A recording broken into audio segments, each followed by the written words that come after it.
See, We got to they're going to shut come that out down and speak, now. though. Like, Yeah, this is like major accents. I got 3 slivers. I'm they're not going to talk that. They do silly shit. Yeah. Are you pointing to me? Anyway, I gave up Burning Man for Syria, so. For Syria. Yeah. For Syria. Well, actually, I was in Mosul. I went in 2017 for a month and a half, and I Okay. went in Syria last year for about a month. You gave up Burning Man like 2011. Wasn't that your last one? Yeah, 2009. Yeah. So You guys go back. But I mean, I got a lot more practice in Mosul. No, I know. And But that was amazing work, but you can do both. Yeah, but you see, the problem is, I'm Are we a ready? medic, right? And I got all these qualifications as a medic, but Burning Man You guys be doesn't down count. with switch seats Are we ready to 3 and let with the them video? come here. Yes, absolutely. Hey, Absolutely. why don't you 3 take Come these take our seats? seats. You should be Everyone knows featured. we look lazy You should be bastard. Yeah. prominently featured. It kind of makes sense, I guess. Yeah, since What? I just moved it over. You give me a laser pointer and I'll do it. Yeah, I was just putting that there. Go Yeah, ahead, sit thank down. you, brother. Yeah. Drink? Yep. Go ahead. White. David, I'm you go white. in front.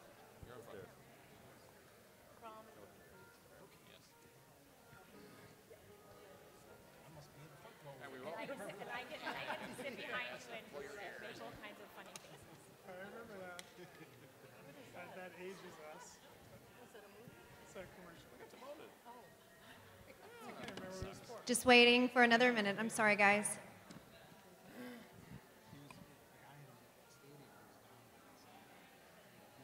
I don't know why I didn't think about telling them about life. Yeah, I've spoken to her. It's based on life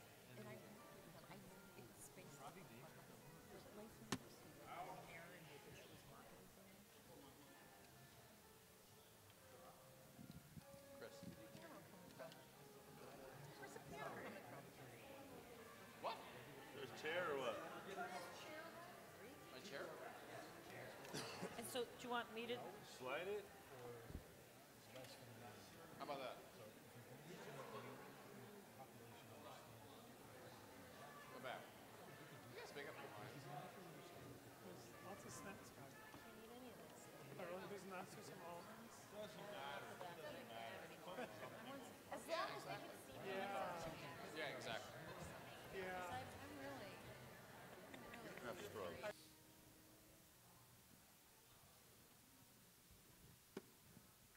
Tell me when we're ready. Are we ready? You know? Okay. Oh. Where's the piano? Where's the what? The piano. My daughter. And there's trumpet. Go ahead. Okay, guys, thank you so much, and welcome back for the second part of the One Conversation event. We have decided to push together the second half so that you could get out and go to bed today, not tomorrow. So please continue enjoying the event. We really want to encourage really hard questions to our panelists. We've now added, as you've seen, 3 amazing panelists up here. So give us your best questions to really challenge them. We really appreciate that. So as you can see, we have added 3 amazing new panelists up here to join in on the conversation. And we are going to take a moment to introduce them before we get the talks going again. So the first panelist that I'd like to introduce is Dr. David Lewis, PhD. He is a research microbiologist and a research director and science advisory board member for Focus for Health Foundation.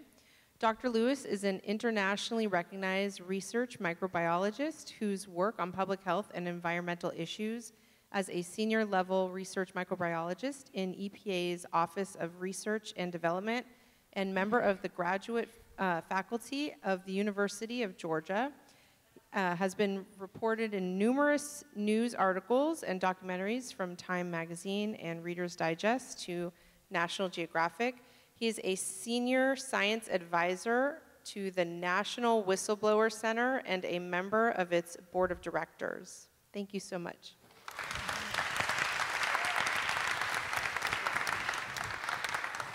So, Dr. Lewis, how did you come come upon wanting to know more about immunity and vaccines? My favorite subject. It came as an accident in my case to get involved in vaccines. The root of my research, which has been environmental health issues, has focused on land application of sewage sludge. But it turns out that in 1988, when Congress banned ocean dumping of sewage sludge, the primary purpose was a concern over live polio vaccines. So naturally, along with investigating the risk associated with toxic chemicals, I got into the vaccine issue, because once vaccines are taken and they end up being evacuated through the digestive tract, the colon, and go into the sewage, they often revert back to, from the attenuated version in the vaccine to a virulent version. So you can see why Congress was concerned about this issue back in the days when people like us had control of science before we lost it. Wow, thank you. Thank you so much, Dr. Lewis. Thank you. Next, I would love to introduce Dr. Gail DeLong, PhD, and I'm sorry, my paper is folded here. Dr. DeLong is an associate professor of economics and finance at Bert W. Wasserman in the Department of Economics and Finance at I'm going to say this wrong. Baruch, okay, Baruch's Zicklin School of Business. Dr. DeLong has published in leading journals, including Journal of Finance, Journal of Financial Economics, Journal of International Money and Finance, Financial Management, and Journal of Financial Research. Research interests, I apologize. Professor of Economics and Finance, I already said all that. I apologize. Dr. DeLong, please tell us, how did you come to the conversation about public health and immunity? I was drafted. Both of my children have vaccine injury. I have two daughters. My elder daughter is 22. Both have autism. My younger is 18. So when my older one was diagnosed, I looked around, and back then there weren't a lot of people with autism, or it didn't seem as though there were that many. But as time went on, it seemed as though there were more and more. And I thought, what is going on? It's not just my kids. What's going on? Why do we have so many kids who are so sick? As an economist, I decided to follow the money, and I looked and found that vaccine manufacturers cannot be sued. If you or your child is injured by a vaccine, you can't sue the manufacturer, and I thought, that's odd. And so I started some research looking into that area, and I'll share that with you a little bit later on. Thank you, Dr. DeLong. And our final panelist is Dr. James Lyons-Weiler, PhD. He is the CEO of the Institute of Pure and Applied Knowledge, a research scientist and author of 3 books, Cures versus Profits, Environmental and Genetic Causes of Autism, and Ebola, an Evolving Story. Dr. Lyons-Weiler is a longtime veteran in the areas of genomics and a whole bunch of other stuff that I'm not going to pronounce. He's really smart. Just take our word for it. He's a very, very smart guy. Yes, brilliant. So I suggest having a conversation with him after, and you'll see what I mean. Please tell us how you got into the subject as well. Okay, thank you. Del told me to. Done. And I'm only half joking, because when I was writing the book Cures versus Profits, I set out to find the best available evidence that biomedicine was a good thing. It was actually supposed to be a biased book to celebrate successes in translational research. And I had submitted the manuscript to the publisher, and it was all going very well, and they said to me, this is great, but can you add one more chapter? I had 16 chapters. And the book has things like prostatic robotic surgery, a bunch of stuff in it, like really cool advances. I said, sure, I know what I'll do. I got an easy one. I'll write a chapter on vaccines.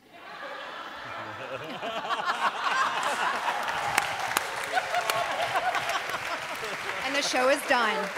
Okay. Thank you very much to our incredible panel of esteemed doctors, scientists, medical journalists, everybody that's joining us this evening to finish up the One Conversation event. Again, please keep your minds ticking for those really hard questions. We got some really smart people up here. Let's challenge them. Okay, thank you very much. Thank you.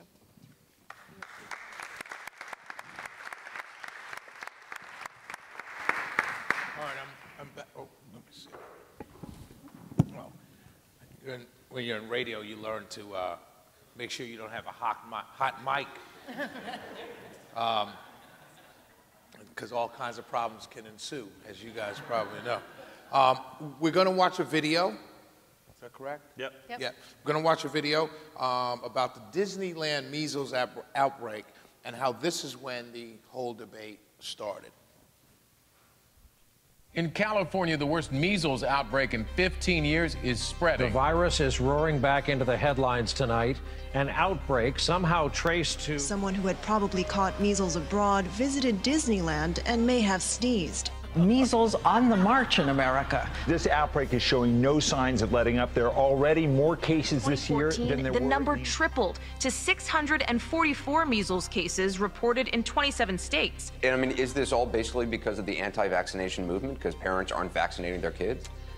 Yeah, you know, I think so. A bill that would ban exemptions from childhood vaccines is advancing through the California legislature. We are authoring legislation that will abolish the personal belief exemption. I think you're starting to see why it is that mandates are so important. There has been some inaccurate information circulating about vaccines, mostly stemming from a British study linking vaccines to autism. We still continue to hear that vaccine caused autism, even though that's been debunked. Repeatedly and thoroughly debunked.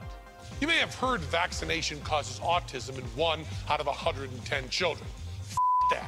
Total it doesn't. The bill requiring children to be vaccinated has passed with bipartisan support. Every child must meet immunization standards before joining public schools, private schools, and daycares. I would strongly encourage everybody, look at the science, look at the facts. CDC, the Center for Disease Control, can give you good information. Get your children vaccinated.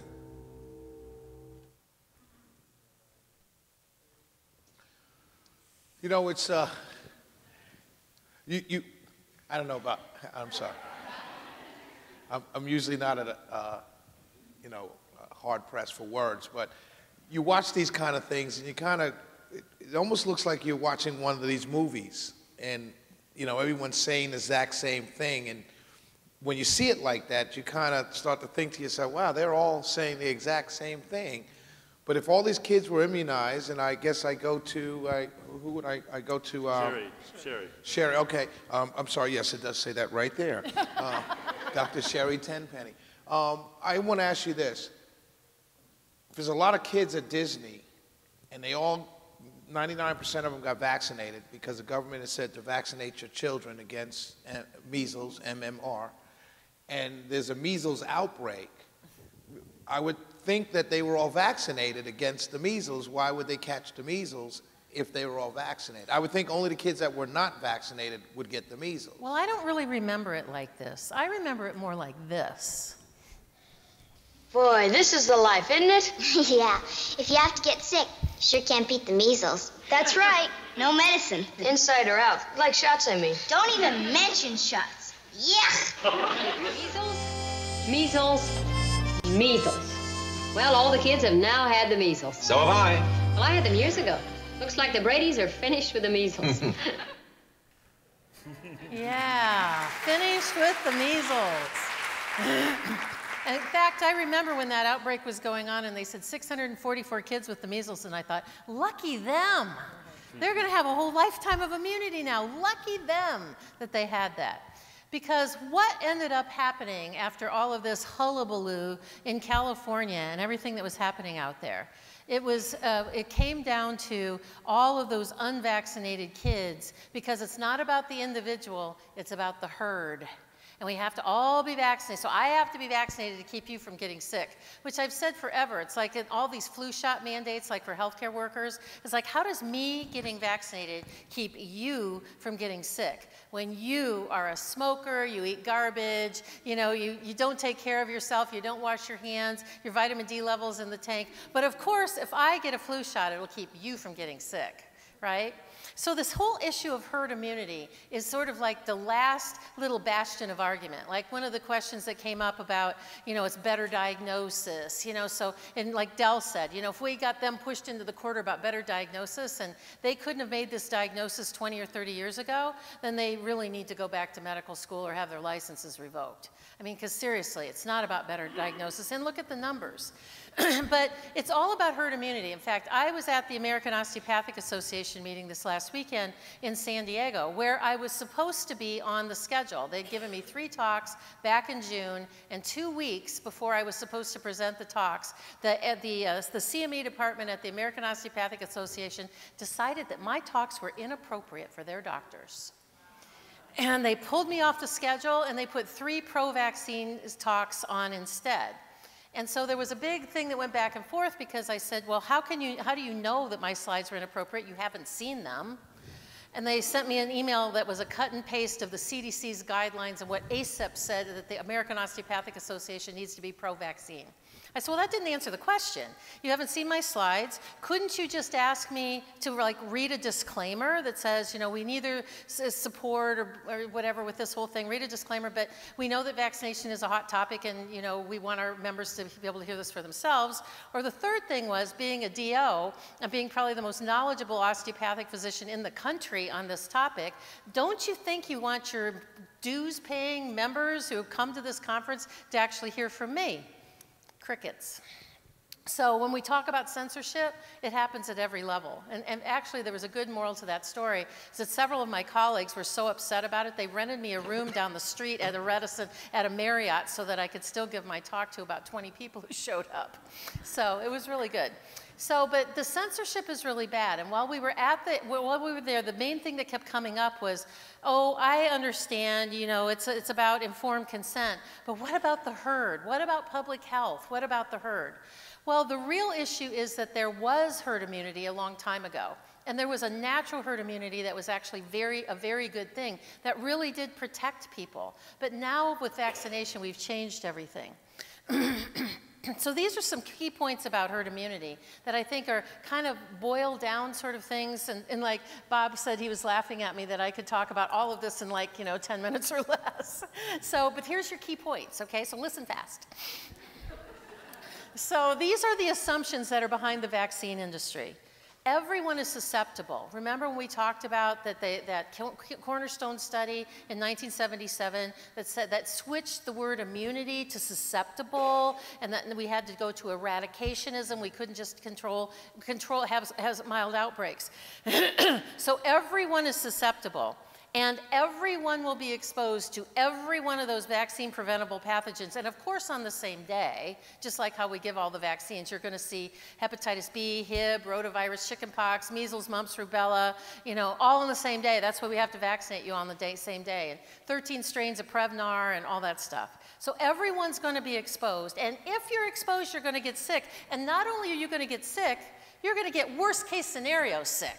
You're never going to have like one little bump of chickenpox, or you're never going to have, you know, just like a tiny little rash from measles. You're going to die if you get those vaccine-presentable illnesses, unless, of course, you're vaccinated. And then you're not susceptible anymore, and not only are you not going to die, you're not even going to ever get sick. Those are the premises of the entire industry. That's the way they think. And if the person who was talking about asking their doctor, there's no reason to talk to your doctor, because that's what they think. That's what's been indoctrinated over and over and over again. Oh, sorry, next slide.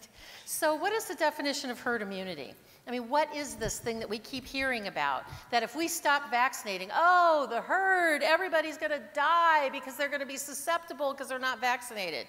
Well, herd immunity is the presence of adequate immunity within a population against a specific infection, which brings up another really important point. And we've been talking about this up here, and we talk about it a lot in my class, that we were changing the language to stop talking about measles, mumps, rubella as a disease.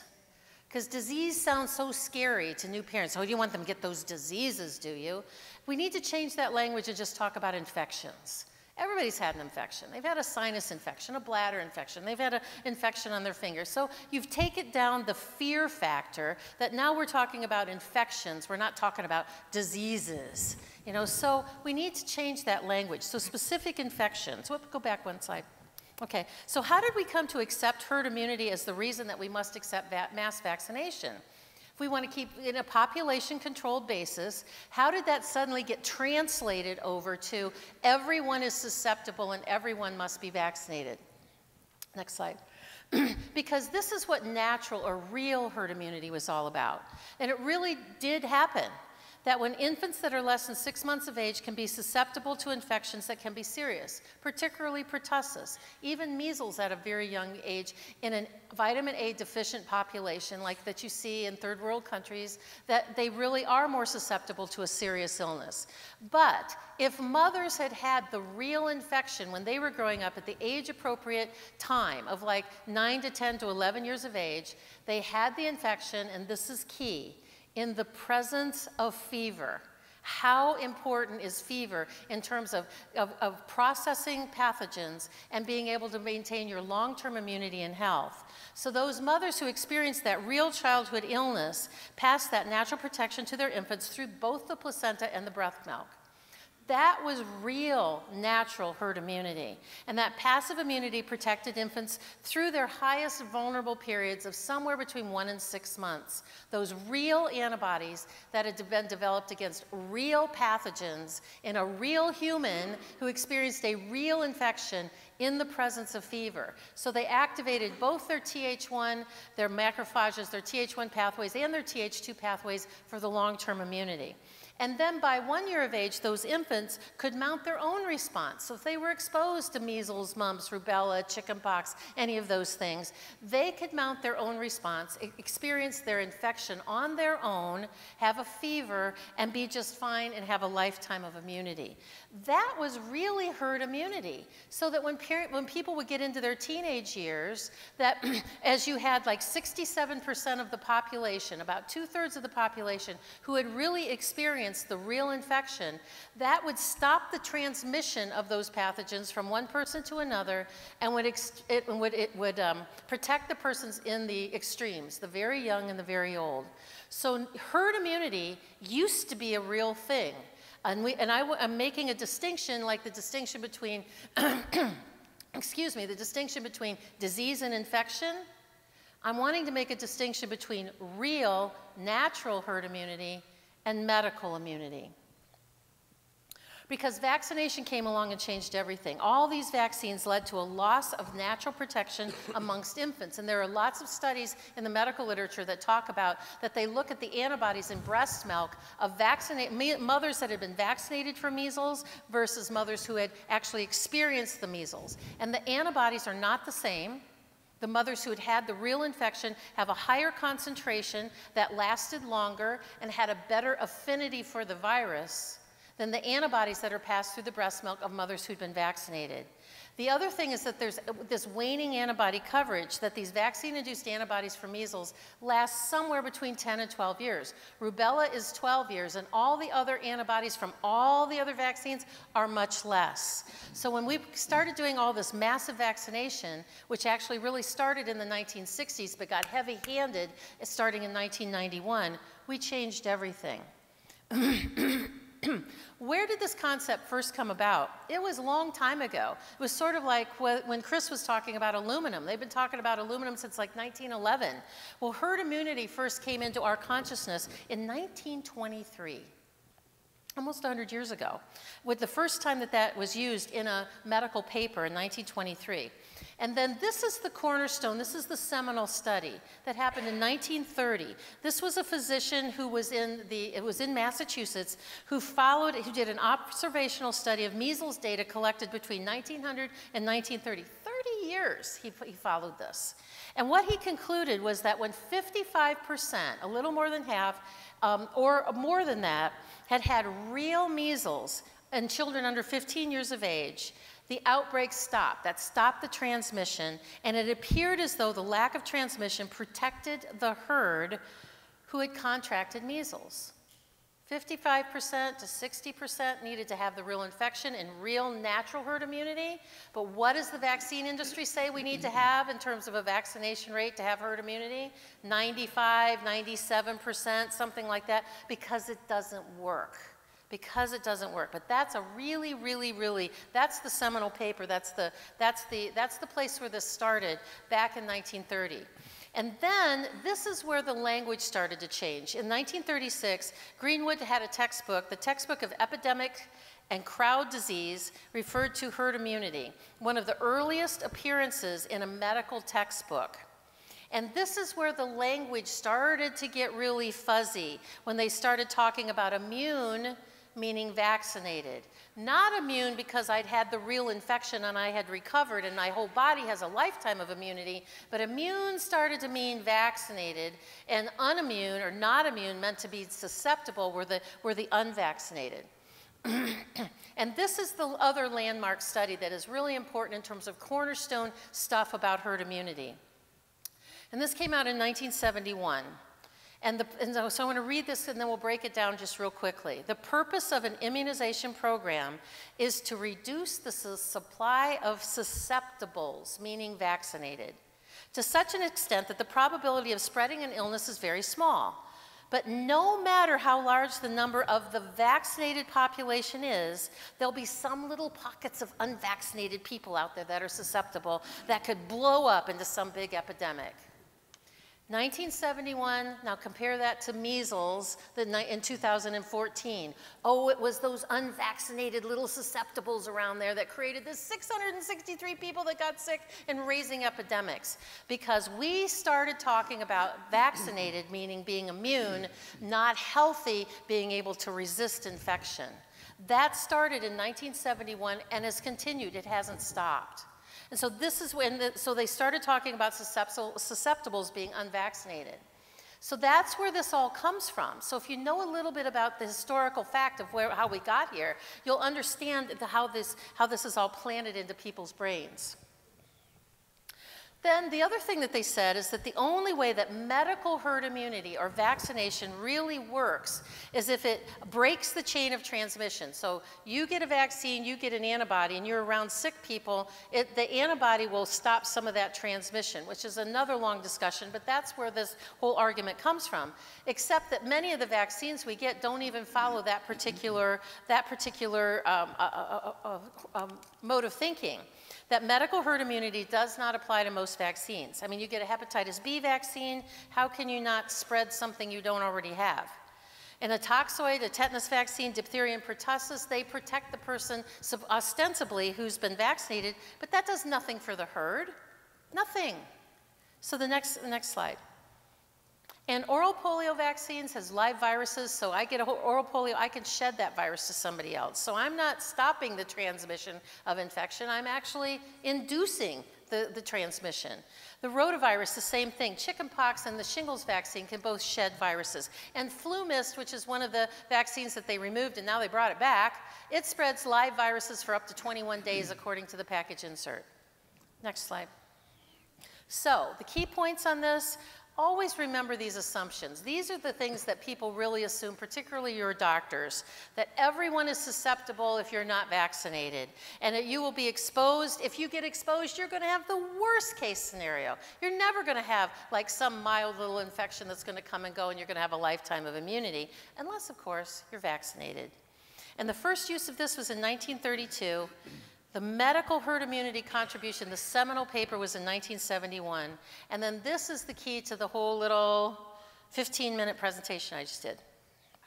is that there's a big difference between natural herd immunity and medical herd immunity. With natural herd immunity, immune means recovered.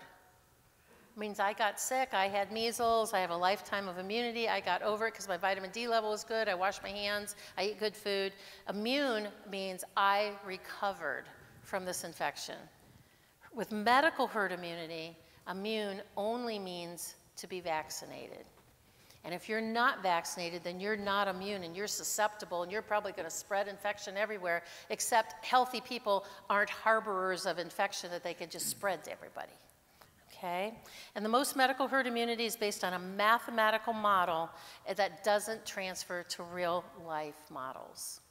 So that's like herd immunity, like 101 crammed into like 15 minutes. And so I hope that now you will understand where this comes from. The historical backdrop, how immunity is meant to mean vaccinated, and how the herd, if you know, they think that you have to have a 97% vaccination rate, even though with real natural herd immunity, it only needed to be 55%. So there you go.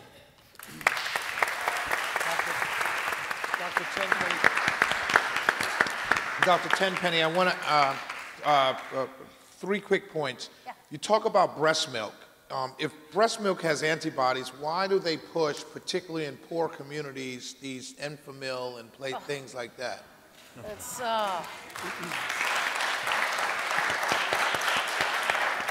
Tony, you want to answer that? Yeah, well, I don't know if you remember, well, I don't know how old you are, but in the 60s and 70s, Nestle went in to third world countries to really promote switching, it was in the 60s, to promote bottle feeding as opposed to breastfeeding. And the campaign targeted people and lower socioeconomic people and people in the third world.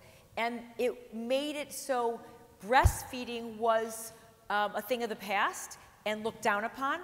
And it became a cultural norm now to bottle feed. And I've done a lot of response work in Haiti, and we could not, as hard as we tried, it was very difficult to get the mothers to breastfeed their babies and not want to use milk, because there had been it was socially engineered to have people believe that it's better, that this is better because this is scientific milk in a bottle, and that's a better option than breast milk, and they felt kind of dirty about breastfeeding. Well, then here's the follow-up to that.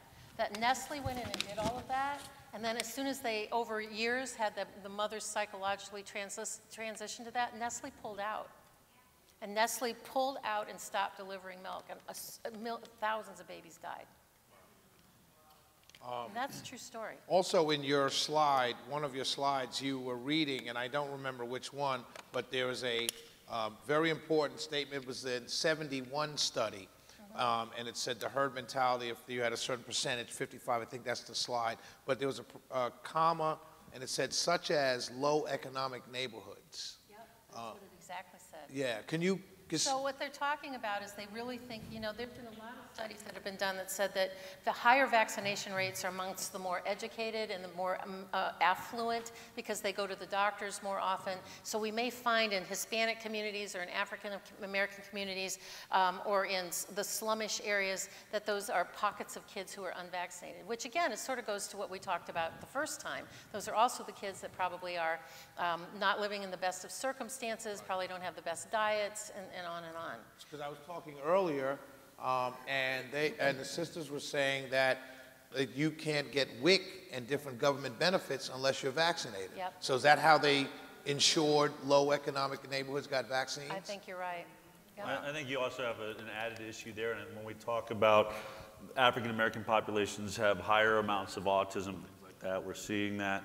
I think one of the issues you have is because these programs force vaccinate and you can't get the financial benefit, I think a lot of us believe that they're packing more vaccines in those kids in one visit to get it over with, and maybe creating a lot more injury in those communities. In fact, they call that concept, they call that capture. Yeah. Capture. If kids are behind on their vaccines and now you've got this child in front of you, you want to catch them up and capture them and give them as many vaccines as need to be on that visit, because you don't know when you might see them again. So they use a term called capture. It's called capture. For kids. Yeah. Yep. Isn't that nice? When you talk about the live virus, so this is flu season. I don't get flu shots. I never have for no particular reason except for I have no idea what you're shooting me with, so I never really wanted it. But, and that's not because I was anti or pro. It just made sense to say no. I don't know what that is. And that applies to all the other vaccines too. Right. If you don't know what's coming through that needle, it shouldn't be injected into you or your children. So with the live virus, so when I go to work when I go to work and they have the free flu shots downstairs and everyone's going to get free flu shots, am I more susceptible to getting sick because now everyone's walking around with a live flu virus? The shot's not live. The shot's not live. The shot's not live. Okay. Only the nasal is live. But when you get a shot, a flu shot, you are 4 times more. There's been research done in Hong Kong and Canada repeated it a few times because they didn't like the results. They were hoping it was wrong, and it wasn't. But when you get annual flu shots, first of all, you're twice as likely to get a novel flu strain, which are more virulent. But when you get your flu shot, you're about 4 times more likely for the next several months to get serious upper respiratory tract infection. It might not be influenza, but only 7 out of 100 cases of flu are influenza anyway. When someone gets a flu shot. No, I understand, but they're not spreading live viruses. They're not? Okay. No, they're not. Gotcha. Only the nasal. Only the mist. They can, and some vaccines, they can pick up for some vaccines, they can pick up a wild type infection if they're vaccinated without presenting any symptoms. Pertussis is a great example. But flu shots not. So if you feel like you're protected because you're sitting next to a person who's vaccinated, if it's one of the pathogens that are known to induce asymptomatic, go ahead. We can. If you think that you have a pathogen that is that can cause an asymptomatic infection, mothers who get vaccinated against pertussis can then acquire a new infection and spread it to their family. Colonized. And my biggest complaint is that medical doctors get pertussis vaccinated, not the smart ones, get vaccinated against pertussis every 10 years. And they're most likely the #1 source, a hidden source of pertussis spreading in the population, and I think they should wear masks. And we're going to go to Dr. Sears. We're going to talk about, and this is, when I read this, I got very excited. We're going to talk about, you're going to talk about mandatory vaccination laws. Please, I am fascinated to hear this. This is, I think this and then we come into the money, and I think we'll have a real complete picture of what we're dealing with. Okay, all right. So I'm going to talk about why mandatory vaccination laws are unnecessary and in fact won't even work, and why they are so wrong for our society. And this really stems from the law that was passed in California 3 years ago that made vaccines mandatory for every single school, every single daycare, and preschool in California. It's already that way in West Virginia and Mississippi. And my fear is that they will try to make it this way in every single state in America in the decades to come. Fortunately, some states have tried to do the same thing since California, and no one succeeded yet, because we're now fighting it, and now everyone's learning. But the fight's not over. I mean, they're going to keep trying and trying and trying. So there's 3 reasons why these laws are bad, why they won't work. First of all, there is no infectious disease crisis that warrants the exercise of governmental police powers to take over our rights. There's no infectious disease crisis. Now, you saw the Disneyland video. It sure looks like there's an infectious disease crisis when you see it presented that way on the news. There is not, and I'll tell you why. But they have to use fear in order to pass these laws and convince the public it's okay. Go to the first slide there. This is what measles has done since 2010. We've had very low years. We've had very high years. In fact, if you go back, if we had data going back to 2000, you'd see a very similar pattern. There's been an average of about 128 cases a year, every single year. We've never had a 0 year. 667, you saw that on the news. Cases of measles tripled And then they showed the entire country nationwide, cases of measles have tripled. They don't tell you that 400 of those cases occurred in one area of Ohio, because there was an Amish community who was largely unvaccinated, and 400 of them caught measles. And then about 70 in a group in Texas caught measles that year. If you take out that 470 that occurred more as anomalies, measles was business as usual in the entire rest of our country.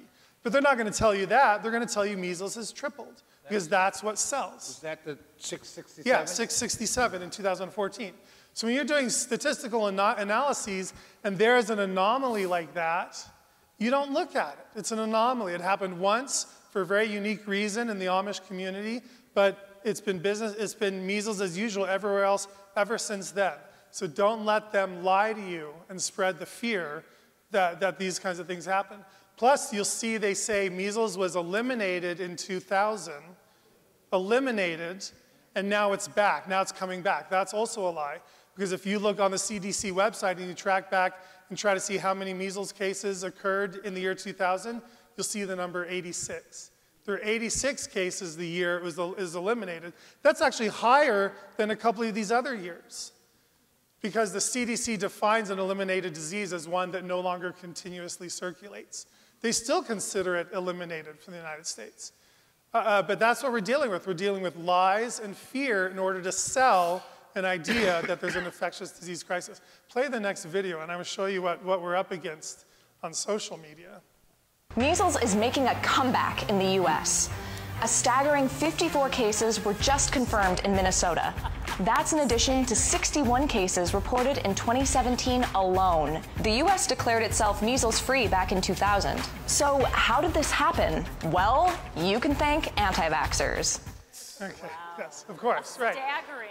It's the fear, because again, anti-vaxxers, those who don't vaccinate, are dirty, dangerous, contagious people that don't deserve equal rights in our society. And we're going to talk about that at the end of this discussion as well. That's what they're saying. So you have to spread fear. Whooping cough is the other disease that's going around. And as we said already, the whooping cough vaccine is one of the vaccines that doesn't stop you from catching the germ if you're exposed, having the germ replicate in your respiratory tract, and then spreading the germ to others. The whooping cough vaccine only does one thing. It makes you probably feel less sick while that's all going on. The downside is that you don't even know you have whooping cough, so you're not staying home. You're then going all over the place, spreading whooping cough everywhere, because that particular vaccine doesn't work that way. It doesn't work like the public thinks it does. Everyone just assumes you get a vaccine, you're 100% immune in every single way, you can never catch that disease, you can never pass it to anybody else. That's absolutely not true about the whooping cough vaccine, and it's not true about the tetanus vaccine or the diphtheria vaccine, and it's not true about the injected polio vaccine as well. The injected one we give now only gives you some blood antibodies. It doesn't stop you from getting polio in your GI tract and being contagious to others with polio. So you can't make the herd immunity argument with many of these vaccines. The media will try to do it anyway because, again, fear sells. Interesting, if you're going to pass a mandatory vaccination law, there has to be something wrong with the status quo. What we're doing now has to not be working. That's why they have to spread the fear about disease and say, now we need a mandatory vaccination law because there's too many anti-vaxxers, there's too many people not vaccinating because that's going to matter. I find it interesting, in California during the measles outbreak that led to this law, there wasn't one single case of measles transmitted in any schools, nowhere in California. Over half the cases were in adults, and all the childhood cases were not passed in schools, yet they still found it necessary to pass a mandatory school vaccination law. But again, fear reigns. But what I hope is that you, the public, are smarter than that and smarter enough to see the lies when you see them. I want to go to the next slide. Actually go back. I don't want people to read this yet. We already talked about this. See, I get ahead of myself. Most vaccines don't even prevent the spread of its disease. That's the second reason why mandatory vaccine laws are unnecessary and they won't work, because most vaccines don't work that way. Gosh, I already told you all this stuff. So yeah, show this slide. No, go back.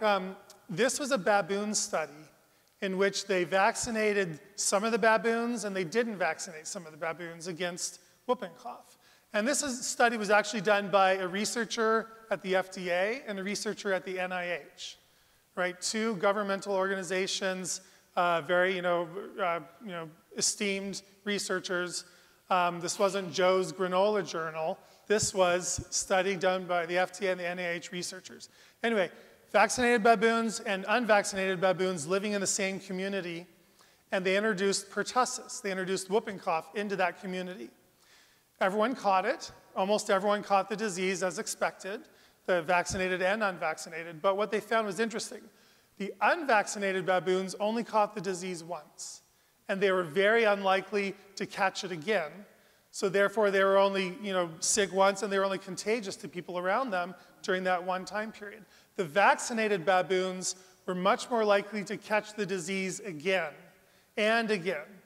Therefore, they're contagious for a much longer period, simply because the vaccine doesn't work the way people think all vaccines should just magically work somehow by completely creating immunity. So that's something very important that we learned from this study, and that's why we have whooping cough outbreaks. And again, what's interesting is 8 out of the 10 diseases that are part of the mandatory vaccine law in California are not transmitted in schools. 8 out of the 10 mandatory vaccines don't circulate in schools. Only chickenpox and whooping cough does. And we know vaccinating against whooping cough doesn't even matter for that kind of immunity. And some vaccines, of course, some diseases don't even spread in schools. Hepatitis B, that doesn't spread in preschools, doesn't spread in elementary schools. Yeah, if your teenager gets a tattoo and comes home on the back of someone's motorcycle, yeah, maybe it's time to get the hepatitis B vaccine, but not babies, because these things don't spread in schools. But the powers that be, the legislators decided, they got to be mandatory. Vaccines are just that good. They have to be mandatory. Who cares if it's not going to work? So I want to talk to legislators for a second. Can I look at the camera, Del? Is that allowed? Sure. Legislators, you are going to have 1 or 2 senators in your state this year or next year that are going to try to convince you that a mandatory vaccination law is good for your state. They're going to come up to you and start talking to you about it.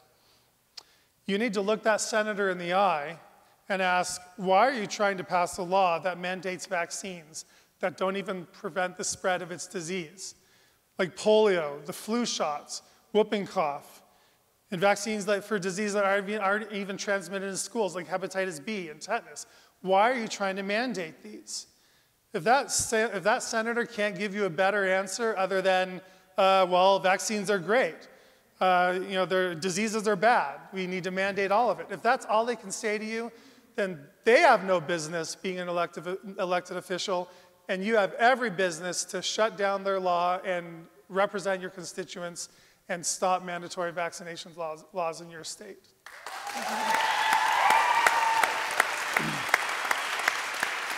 So you can tell I'm passionate about this, and this is why I'm now speaking out.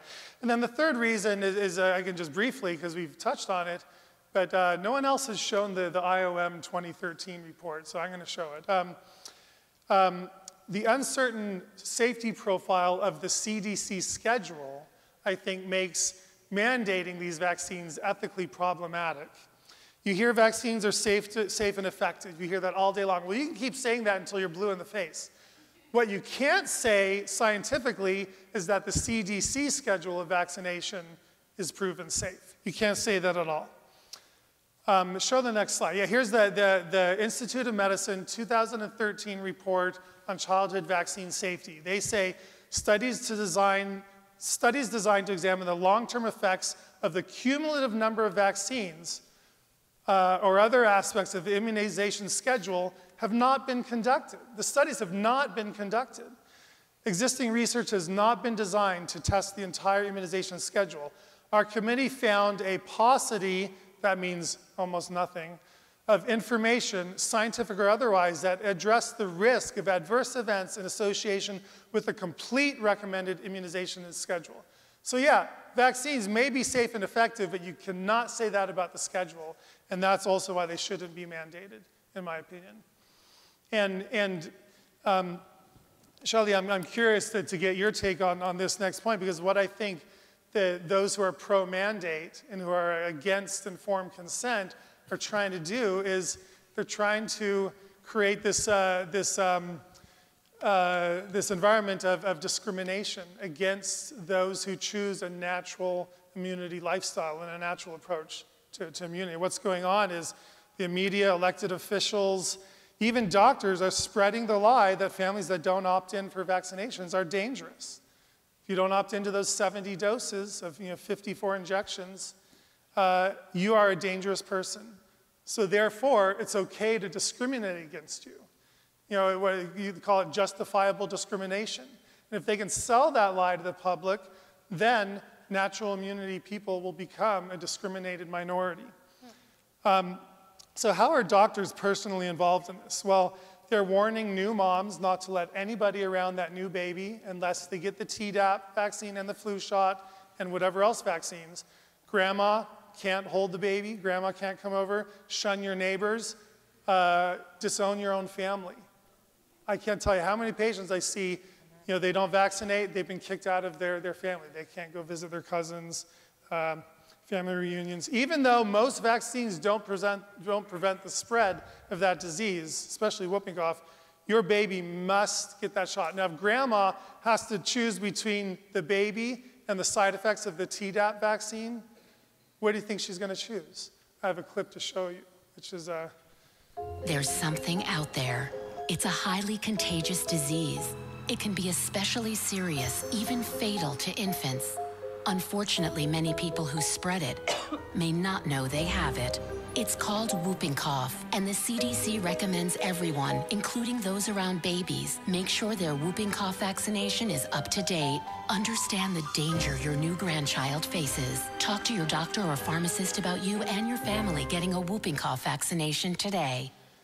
Now, notice there are no lies in that commercial because they never actually say grandma getting the shot is going to prevent her from spreading the disease to the baby. They just say the disease is bad, grandma can catch it, and whooping cough is bad for babies. That's all true. So they're not technically lying to you, but you see what they're doing. They're telling a new mom, grandma ain't coming over unless she gets her whooping cough vaccine.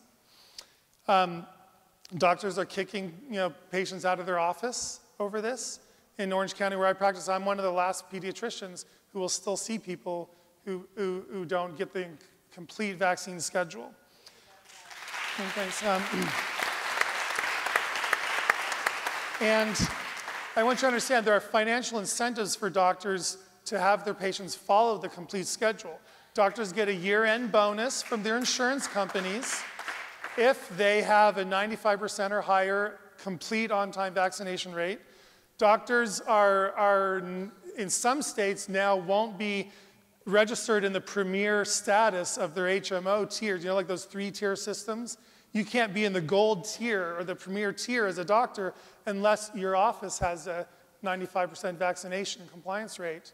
And now in some states, shots are only being covered if they're being given on the CDC vaccination schedule. They won't cover them any other way in some states. So now they're working financially against these choices as well. But I want to look, touch on why I think this is getting very ugly. It's because they really are discriminating. They are labeling your children as dirty, contagious, dangerous, less deserving of equal rights. Remember, separate but equal, bathrooms, drinking fountains, classrooms, sitting at the back of the bus, separate but equal schools and education. Well, now our kids in California don't even get an education in a school. They get educated at home. I worry that they're not going to even let us on the bus, not let us go to the parks. This is discrimination. And yeah, this is nothing like the discrimination that we've perpetrated on other people in the past. No comparison yet. But this is how it starts. It starts with one idea. You people are dangerous. You people don't deserve equal rights. And it has to stop.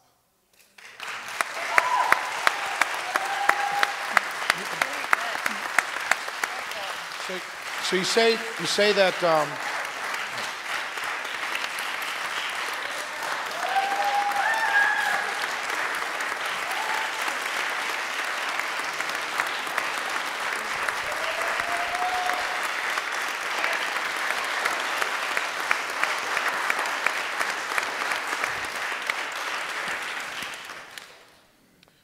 So you say, and it's just in a couple states that it's mandatory, but I've been told, and you guys correct me if I'm wrong, that if you go to public school, that you have to be you have to show that your kid's been vaccinated before they're welcomed into public school. Is that not? No, not in about 46 states or Okay. 47 states. There's still religious or personal exemptions. Well, okay, forgetting the For exemption. public school too. Right, but for public forgetting school. that because if I have to get an exemption to something, if I can't just say I don't want my. No, you can say that in most states. In most states, yeah, you can. even public school, but they don't tell you that. Okay. They tell you it's mandatory. That's what I'm saying. You okay. you have to show your shot record. That's what I'm saying. They So don't it's tell, not. They don't tell you your shot record can be blank. They just tell you you have to show your shot record.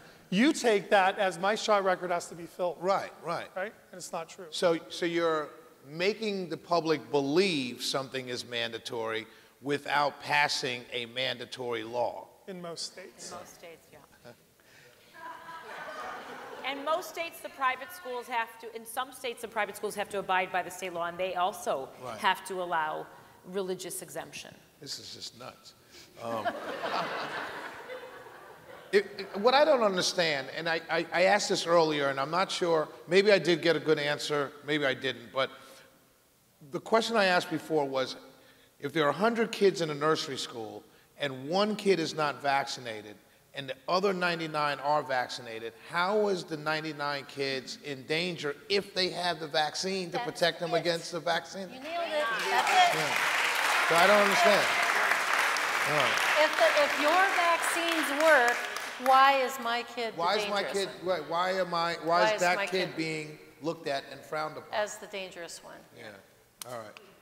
All right, we got to keep it moving because we're supposed to get drunk after this. So let's go to... Well, you're really going to want to get drunk yeah, after this. yeah. Yeah, do some shots. Yeah, that's great. Dr. Lewis, you've been oppressed, you've been put down, you've been thrown around, thrown out, and so forth as a whistleblower. Take us through that experience, and I guess for my purposes as a talk radio host on 106.7 FM, how do we put 6 to 9? Thank you, Dr. AM. How do we protect you? How do we stand up for you? How do we fight for you? Thank you, and let me begin by saying I was born in South Georgia. I have none of the genes that are required to speak fast. I missed it. I'll go back to it. I'm sorry. I am going to try. So Shaw and Shannon invited me to be here to fill one of these canceled chairs to talk about my personal experiences with whistleblowing and with oppression. Over the last several decades, I've gotten a lot of personal experience in that. So for scientists, when you talk about whistleblowing, it means basically that that scientist is publishing research results that don't agree with scientific papers or bodies of scientific literature that are used to support government policies and certain industry positions. And I fell into that category. My area of research, as I indicated earlier, has to do with what Congress did in 1988, which was to decide to ban ocean dumping of sewage sludge. So my research over several decades into that subject was published in Nature, Lancet, Nature Medicine. I covered infection control and toxic chemicals. So a broad range of leading scientific journals published that research. It was well received and stands rock solid today, every paper I ever published on this subject. But as a result of publishing those papers, for which I was awarded the Science Achievement Award by EPA, my employer, where I was a senior research microbiologist, the Science Achievement Award in 2000 by the EPA Administrator, Carol Browner. Also, more recently, just a couple of weeks ago, the Sierra Club gave me a Distinguished Service Award for that research. So it's still having an impact today. That research that I published changed government policies at EPA, at the CDC as well, and at public health organizations worldwide. So we're talking about, in my case, fortunately, a very broad and well-respected body of science. But my top supervisor in Washington, D.C., I worked in a little lab in Athens, Georgia, not far from here. It just so happened that the top of my chain of command was the person who came up with the land application of sewage sludge policy that my research ended up being focused on. So if my research was valid, he would be the first casualty. So Henry Longest claimed in an email that my first paper published in Nature in 1996 on this constituted a violation of the Hatch Act. It was political activity by a government employee, which is punishable. It's a federal crime. Wow. I'd be sitting in federal penitentiary today if he had prevailed with that. Fortunately, Congress got involved. The House Science Committee held 2 hearings into the retaliations by Henry Longest and others against me and passed the No Fear Act of 2002, which specifically cites my cases to protect other scientists and other federal employees such as myself. So after that, which took Henry Longest out of the loop, EPA ended up paying over $500,000 to settle my whistleblower complaints. Right after that, Synagro Technologies, Inc., headquartered in Houston, Texas, put together, with help, breakfast and lunch with the head of EPA's Office of Water, sub-office on wastewater treatment issues. They had breakfast and lunch and worked together on a lengthy white paper that accused me of embezzling money, basically, from EPA by spending funds on my research that EPA had not approved. So another charge that would end me in a federal penitentiary if it were true. It also, the white paper said that my research itself inherently involved research misconduct because it was my personal interest, not actually credible science. So it went on and on. So I filed a lawsuit against Synagro, which Synagro quickly settled and withdrew the allegations of research misconduct. So that took care of that until Brian Deere got onto my case and republished Synagro's allegations. And this after EPA's Office of General Counsel and Office of Research and Development in 2 separate investigations concluded that none of Synagros' allegations had any basis in any facts. So Brian Deere comes along and he republishes that on his website, and Fiona Godley, the editor-in-chief of British Medical Journal that published all of Deere's articles against Wakefield, linked to it. So that was the next step in retaliation against me. It was widely covered. They basically tried to do the same thing to me that was done to Wakefield. The reason Deere got on my case is because I got interested in the allegations over the vaccines because it relates to my own interests. This spreading of sewage sludge in the oceans that Congress banned because it contained live polio vaccine and other live vaccines and toxic chemicals.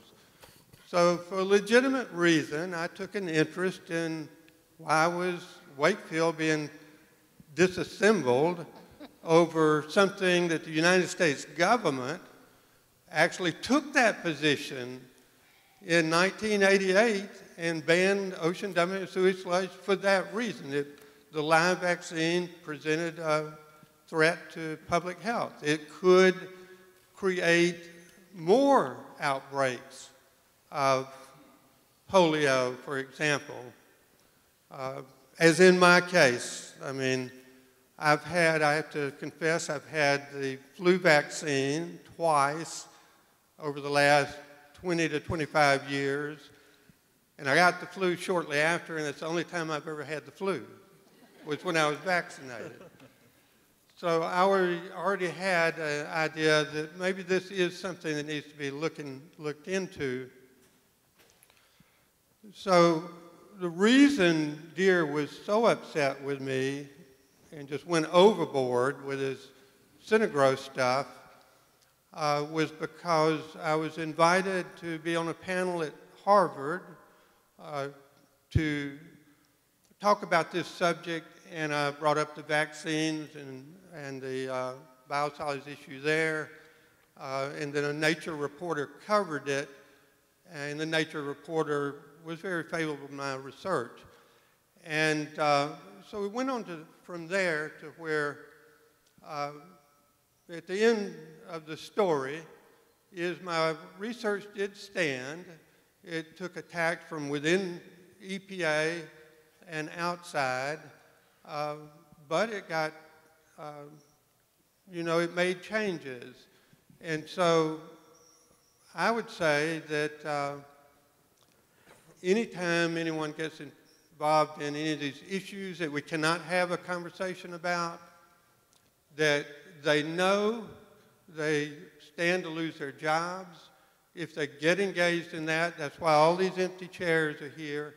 Same thing would happen to them that happened to me, and it's something to bear in mind. That's what's at the core of the problem we're dealing with. And it goes to the highest levels.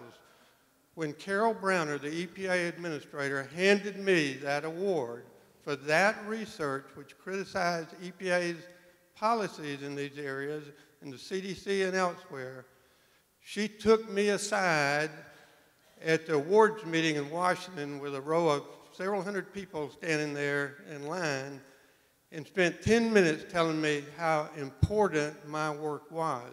So we have good people in government, but their hands are tied.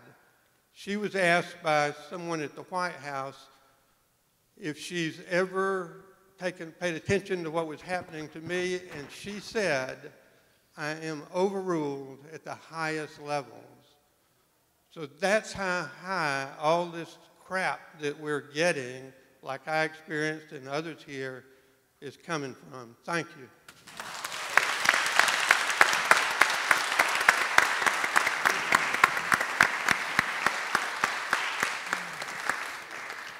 So we have doctors being oppressed, so at the highest levels, as you said, Dr. Lewis. So now Dr. DeLong tell us the financial incentives for that oppression, for everything that's going on.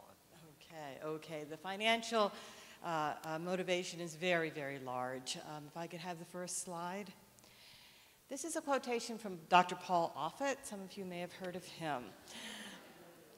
Events during the past 50 years have made the manufacture of vaccines more expensive and their sale less profitable. He said that in 2005. I thought, I wonder if the stockholders of these drug companies know that the sales of vaccines are less profitable, and he makes it even seem as though they don't make money off of this at all. So, being an economist, oh, and by the way, I got some heat for that. Why is an economist doing all of this? Sometimes you need somebody from outside the healthcare profession to ask the right questions. And that's what I'm trying to do. So if I can have the next slide, please. Here are the numbers, okay? We have vaccine sales being between 10 and 20% of the revenues of essentially these 4 companies. So the vaccines make up a huge amount of their sales. What we don't see is that behind those vaccine sales, there are very few costs. These companies don't have to advertise. Vaccines sell themselves. They don't have to worry about product liability. Congress took care of that in 1988. So they were doing some good things, but they were also doing some bad things. And so even though it represents between 10 and 20% of the sales, those sales are just money that these companies have printed. Okay, if I could have the next slide, please. And not only are these, they represent a large portion of these 4 firms, it's the only area that's growing. And this is from some newspaper rag, Financial Times. Okay, the Financial Times has said vaccines are a shot in the arm for big pharma. So if people say, oh, we don't make any money off of vaccines, we just do it because it's the right thing to do, please don't believe them. There's real money in it. In fact, there's real money in a particular vaccine, the HPV vaccine. If I could have the next slide, please. HPV, this is from the Institute for Vaccine Safety. HPV vaccines are among the most rigorously studied vaccines for safety. No serious adverse events have been associated with the HPV vaccine. Okay, could I have the next slide? And this is another time I stepped back and said, okay, what's going on? I looked at the birth rates for women aged 25 to 29. And this is a chart showing what the birth rates were doing from 1995 into 2015. And they were pretty much steadily climbing to, oh, yeah, can I use this? Yes. Ooh, no. Oh, I see. Okay, climbing till about 2007. And then all of a sudden you see, in 2015. Now, when it first started happening in 2007, as an economist, I agreed with what was going on in the news. Oh, it must be the recession, right? The recession, people are putting off having babies. That makes sense, right? A little worried about it. But the recession has been over since 2010. That was one thing. Plus, it was also happening among teens. The teen birth rate was plummeting. And I don't know about you, but I don't know too many teens who really care about the economy. Right? They're not saying, oh, we can't do this because we're in a recession. All right. They are. Okay, so something weird is going on here. And if I could have the next slide, please. I crunched some numbers, all publicly available numbers. I looked at the NHANES, the National Health and Nutrition Survey. And they had 2 questions on this survey. One was, have you ever been pregnant? To the women, of course. And have you ever received the HPV shot? So, oh, and I should mention that in the community, the vaccine skeptic community, when we saw the previous slide, we said, we wonder if it's the HPV vaccine. It could be, maybe it is, maybe it isn't. Let's somebody should look at that. So that's what I did. Crunched some numbers, and I found that women who had received the HPV shot, and these are women ages 25 to 29, you know, the years that you're typically at least thinking of starting to have families, 35% had been pregnant at least once. Okay. Women who did not get the shot, that same age group, 60%, a little over 60%. So the 25% to almost 26% difference. Among married women, there was also this 26% difference, but it was of a higher number. The women who received the shot, 50% had been pregnant at least once. Those who did not receive the shot, over 75 had been pregnant at least once.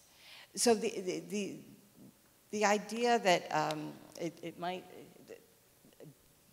that the HPV shot might have some kind of influence, I think could be explored. I'm not saying that this correlation is causation. I'm not saying that the HPV shot causes infertility, but it's something we have to look into. And some people said, well, it could be that the women who receive the shot, they're taking more birth control. Fine, look into it. You know, some people trashed the study. They said, oh, well, she didn't look at birth control. I mean, there are some very limited data in the data set that I used looking at birth control, and I looked back on it, and it seems as though the women who received the shot, at least the married women, actually used less birth control. So their numbers should be higher. Again, we need to study this more. And other possibilities could be aluminum. We talked about aluminum, and also the polysorbate 80. So, but this suggests something is going on that we really need to look into. Okay. If I can have the next slide, thanks. A third area that I looked at was vaccine safety before and after. Actually, could you take it back? Oh, could you take it back a slide? Oh, excuse me. Oh, take back a slide. That's okay. That's okay. Yeah. Back one. Yeah. Bobby Kennedy Jr. is very involved with this vaccine safety and children's health in general. He has the Children's Health Defense Organization. And he found out that the government has, since 1988, when we had the National Vaccine Children's Injury Act passed, that the government was supposed to be reporting on vaccine safety every 2 years. And so the Secretary shall promote development of safety of childhood vaccines that result in fewer and less serious adverse reactions in those vaccines on the market on December 22nd, 1987, when the legislation was passed, and prepare a report every 2 years on vaccine safety. These reports have never been done. They were supposed to be reported every 2 years. What are you doing for vaccine safety? Because notice what we did with the legislation. We were saying that companies, vaccine manufacturers, were no longer liable for injuries caused by their vaccines, since vaccines were so necessary, according to the legislation, for our society, that we can't sue the manufacturer. But the legislators saw that would take away some of the incentive to make safer vaccines. So they said, look, we need a report on vaccine safety. Now, if I can have the slide, thank you. So I looked at the injury reports on VAERS, and we've already talked about how the vaccine adverse events reporting system is probably not the best source, but it's the only one around. Another problem besides underreporting is that we don't really have a denominator. We don't know how many people received the shots, or we don't know how many doses were given.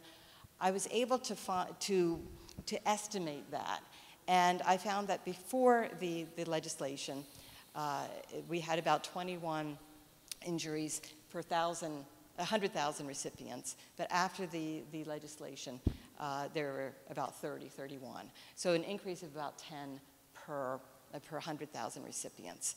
And this is just before and after the legislation, in a term that I call delitigation. Similar to deregulation, when you had a regulation, you took it away. I call it delitigation because it used to be you could sue a vaccine manufacturer, and they were getting sued. which is why they wanted to have the legislation to remove the litigation threat. And so I call that delitigation. But we see here that the injuries have gone up after the legislation. So again, something we need to look into. So, thank you.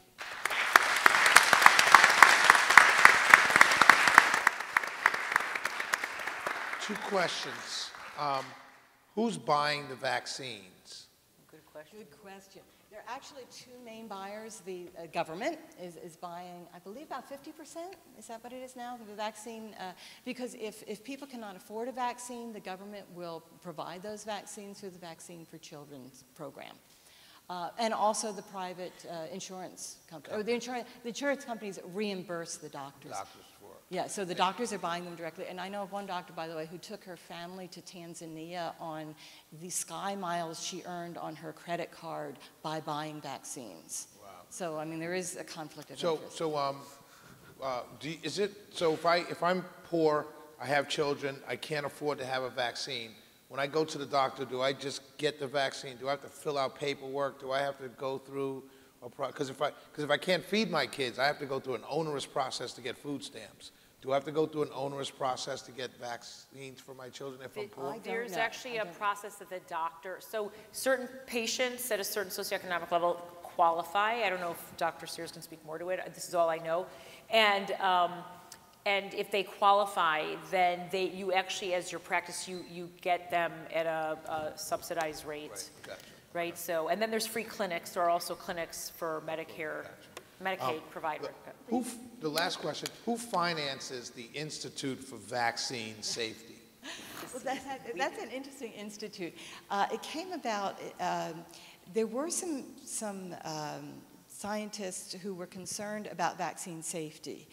And they actually recommended a National Vaccine Safety Board, similar to the National Transportation Safety Board, that is away from Washington, away from that kind of influence. But obviously that never materialized. They wrote a paper in the early 2000s recommending that. And so they decided to set it up themselves. Gotcha. But somehow they got captured in the meantime. Right. It was Dr. Salman and Dr. Halsey were the first ones to say, hey, you know, we are concerned about vaccine safety. Right. But then somehow they set up this institute that now says, oh yeah, well, we looked into it, don't worry. Gotcha. That's because it seems like one of those things that companies set up all the time, like cigarettes are great foundation, and you know, and it's funded by cigarette companies. Dr. Lyons-Weiler, how are studies selected when they're used to assure safety? And recognize, just want to tell you, these guys have been here for a long time, and they know that we're getting to the end. So understand that you're up against maybe an angry mob the longer you take. No pressure. No pressure. Okay. Take your time, take your time. Well, that's okay. So, first, you asked a question earlier about how do you talk to your doctor about the diagnosis? Is it really going sky high? Is it really increasing? The reference you want to print and give to your doctor is Cynthia Nevison and Mark Blaxill, and see me afterwards for it. There's actual studies that show that the increase is not entirely due to differential ability in diagnosis, but some of it is. So if you can actually hand your doctor the actual numbers and statistics by Cynthia Nevison, she's at University of Colorado Boulder. Okay, the other thing was, I wanted to say, brilliant question about, isn't it possible that, you know, we have healthy people that are taking vaccines mostly, and so there's a bias there. But there's also, there's something called a healthy user bias. A healthy user bias. And in correlation studies, these epidemiological studies, what happens is, and we heard about it, but it wasn't identified as such earlier. I'm sorry, Paul. I'm standing right in front of Paul Offit. How can one man be so wrong about so many things so often? I didn't mean to upstage Paul Offit. Sorry. Here, hold that for me. Anyway, so the healthy user bias absolutely corrupts the use of epidemiological studies in vaccines, because what happens is, I want to audience participation. This is why I love you, you love me, right? Please stand up if you stop vaccinating due to vaccine injury in your family. Now, if you went to study these people, they're stopped vaccinating not only because they're, you know, crazy, kooky anti-vaxxers. They're doing it based on empirical observation of data in their own families. Now, look around the room. There's a huge percentage here that do that. And what these people do is they exclude themselves from any study. They won't even enroll. They won't take, right? So they're not present. And so we clean up this data this way even before we get out of the starting gate. And they have every reason not to. You have a very good reason not to. You know, it's a rational decision. You know, you ever slam your finger in a door or something? You don't want to do that again. It hurts, right? So that's a really good question that you asked, very insightful. What I did when I wrote that book on cures versus profits and I fell down the rabbit hole, so to speak, it was because of Brian Hooker. I heard, when I first looked, I wrote this chapter, it says vaccines are great, they save millions of people. I mean, I was an automaton, really. I was on autopilot. And it was easy to write, but it seemed incomplete because I remembered something about a guy named Andrew Wakefield. So I went to Google, and the Google told me about Brian Hooker. And this was before vaccine came out, but I listened to everything that Dr. William Thompson, who now we know is protected due to David Lewis's struggles. And all these people who didn't show up if they work for government in any capacity are protected, and they could have come out, but they don't know that. So I'm listening to Brian Hooker, and I'm listening to William Thompson. And as a research scientist, of course, I'm listening to everything Thompson says. And not only did they find a positive association of the use of on-time MMR vaccine and an increased risk of autism, and then hide that information from the IOM. I mean, it's literally not in the PowerPoint presentation. They put William Thompson on leave, okay, and then Frank DiStefano went to the IOM and said, what autism? We didn't find any increase in autism. What are you talking about? You know, can't find the keys to the factory kind of stuff, right? But what I also heard as a research scientist from William Thompson was, oh yeah, we do this all the time for all the studies. That I couldn't believe. That was my red flag. That was, what? We do this kind of thing all the time for all the vaccine safety studies? So what did I do? I started reading all the vaccine safety science studies, literally. So if I could go to the first slide, please, that'd be great. I read 2,000 research studies on autism. My first thing was reading from Safe Minds, where they got the minutes from a certain set of meetings where the IOM was supposed to take this objective, thorough evaluation of the question of vaccines and autism. And I read in there that the leader said, well, somebody asked her, don't you think that we should read the animal studies where they took vaccines like Chris Shaw does and other people do? Shouldn't we read the mechanism studies, they're called, to find out how thimerosal might induce autism? And the quip, what hinges our public health with respect to adverse events from vaccines and neurodevelopmental disorders hinged on a flip statement by Barbara McCormick, where she said, I don't have a free weekend to do that, do you? So they ignored all the animal studies. Well, I had a free weekend. So I took the time and I read 2,000 studies, and I've got a book out in the lobby out there, published by Skyhorse, on the environmental and genetic causes of autism. But I then went into the epidemiologic studies to look for the evidence of, okay, what was he talking about? What did they really do? Who did they exclude from the study? What factors did they correct for? And, you know, there's one study that just stuck out at me. It's the best example I can think of. It's the Verstraeten study, where they said, well, we're trying to find association between vaccines and autism, but the first thing we have to do is we're going to correct for mother's age, gestational age, how long the pregnancy lasted, birth weight, mother's income, and they corrected for all these variables that are associated with having a low birth weight baby and poor nutrition. So once you correct for low birth weight and poor nutrition, they don't find any association with autism. What do they do when they go to the clinic? If you are low birth weight, high risk of low birth weight, and you have poor nutrition, you got to get your kid the MMR. They don't exclude you. I call that translational failure. When they do something in a study where they're excluding a group of the population, and then they show up in the market and they're vaccinating you, and they forgot that they excluded those, that's translational failure. Let's look at the, please hit advance on the slide, please.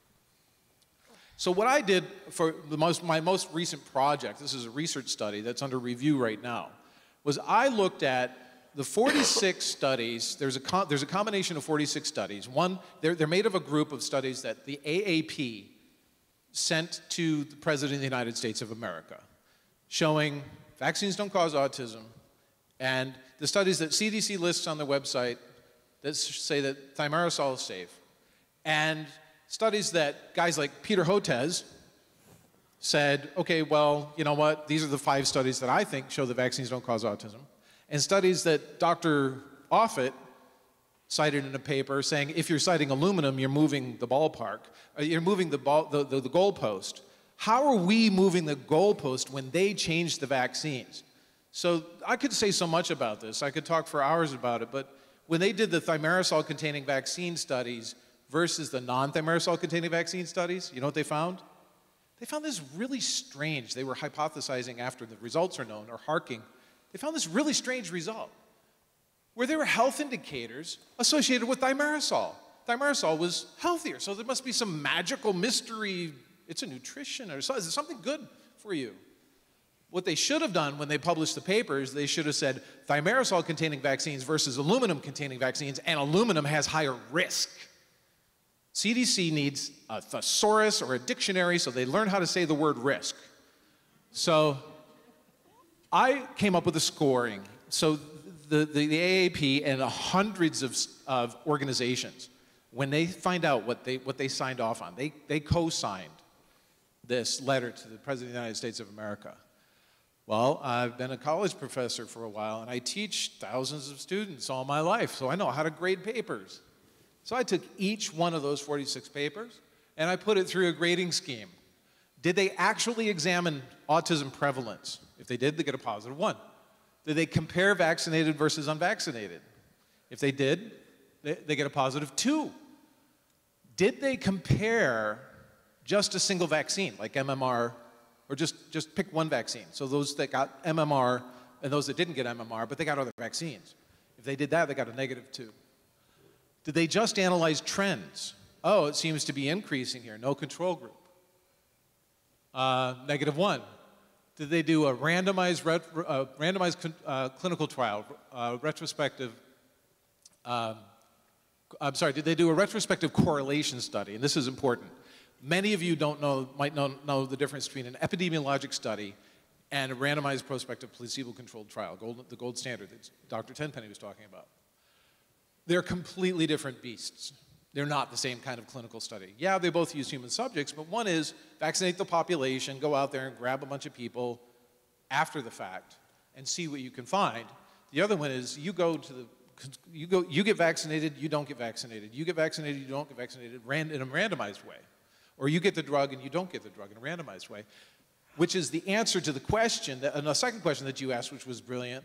Like, okay, how do we know? How do we know that there's something there when you have all these variables you can't control for? So going through the scoring thing here, did they have sufficient or insufficient power? And this is where this comes up. If I told you that I buried a $5,000 gold bullion on a sandy beach, and I set up a stand to sell metal detectors, would you show up and spend some money on a metal detector? Right? You would, right? Who wouldn't? Now, if before you bought the metal detector, I said, but I buried it 40 feet deep, and this metal detector can't go beyond like 4 feet, would you still buy this? Would it be ethical for me to sell this to you? No. This doesn't have the power to detect that, even though it's there. It's buried too deep. So if these studies didn't have a large enough sample size, enough patients, to have high enough power to detect an increase in autism with vaccination? Well, one of the studies was a Polish study. They had 96 that were vaccinated and 192 that were not. That's not enough, people. There's less than one biological kid with autism in the group with 96. That's just, you're not going to find a difference if you can't find a single person, right? So did they do inappropriate or appropriate use of covariates? Did they compare just thimerosal-containing vaccines versus non-thimerosal-containing vaccines, which is not a study of autism, so to speak? And then I'm an expert in study design. Did they use appropriate and inappropriate study designs? Did they perform appropriate or inappropriate analysis? And given everything that they did they come to an appropriate conclusion? There was one paper that was published. These are the ones that were sent to the President of the United States that said, oh, we found no increase in autism. They never measured a single case of autism. It's in the title. Now, next slide, please. Under this scoring scheme, the best study that you can find is a +12. It's completely objective. Anybody can take my scoring scheme to any study and apply it. The best that you can get is a +12. Next slide, please. The average study had -6.6. And you can see in this histogram that ecological correlation epidemiological studies have failed us.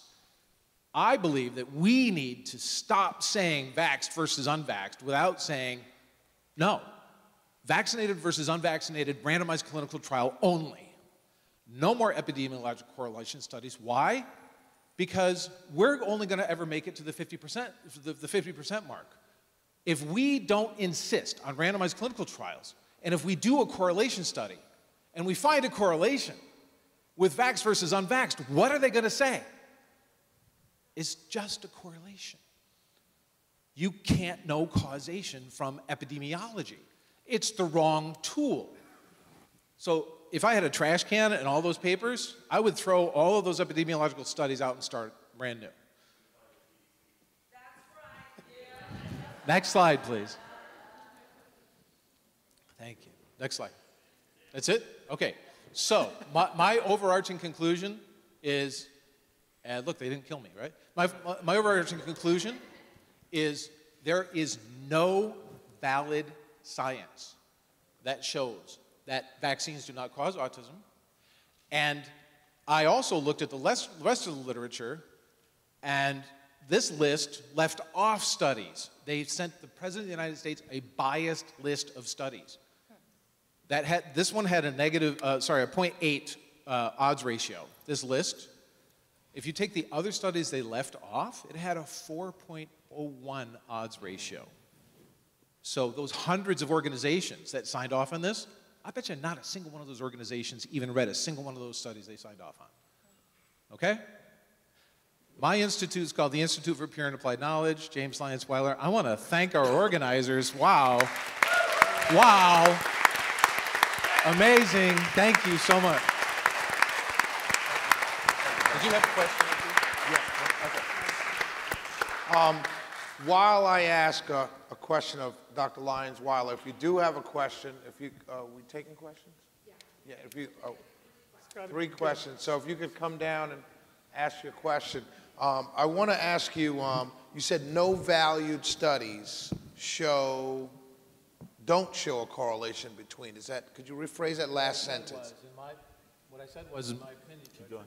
Don't touch it. Don't touch it. What I said was, in my opinion, that there is no valid science. There's no credible science that shows that vaccines do not cause autism. Do not cause, right. So basically, as a person that came in here as jaundiced, if I possibly could have, after meeting Shannon and Brittany and spending time with them, you can imagine what that meant.